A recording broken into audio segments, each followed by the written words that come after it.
The COP27 climate conference is underway in Sharm el-Sheikh city of Egypt. About 40,000 people have gathered there. It's a very, very major congregation of people. They comprise all kinds of people, NGOs, journalists, mostly diplomats and world leaders.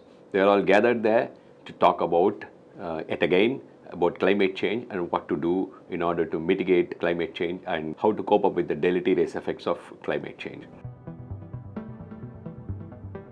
COP expands as Conference of Parties. Parties means here countries. These countries are parties to a convention called the United Nations Framework Convention on Climate Change, UNFCCC, which came into force in 1994. So COP means it's a conference of all those countries which are signatories to this UNFCCC convention. India, of course, is one of them.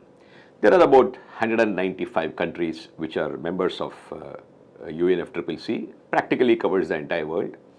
And this is the 27th such meeting that is happening. Some of them are famous ones. For example, the COP15 that happened in 2009 in Copenhagen was a big event.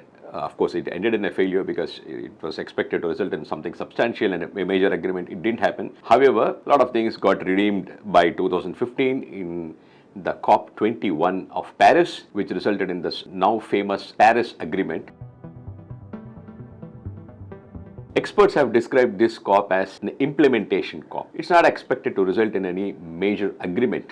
There is nothing on the agenda to agree upon, come up with a major agreement. Only all these parties are discussing about how to implement what has already been agreed upon, the decisions taken in the earlier COPs. This COP, by the way, formally was inaugurated on the 6th of November, but the actual substantive conference began only on Monday, which is the 7th of November. In the very beginning, a major positive development took place, which is to bring on the agenda what is called loss and damage. Climate action, that is all the measures that we take against climate change, fighting climate change and global warming. All these form broadly into three buckets. One is mitigation, is to prevent something happen in future. The other is adaptation, is to cope up with something that will happen. The third is loss and damage, is all the steps that we take in advance to plan for what to do after a climate event happens.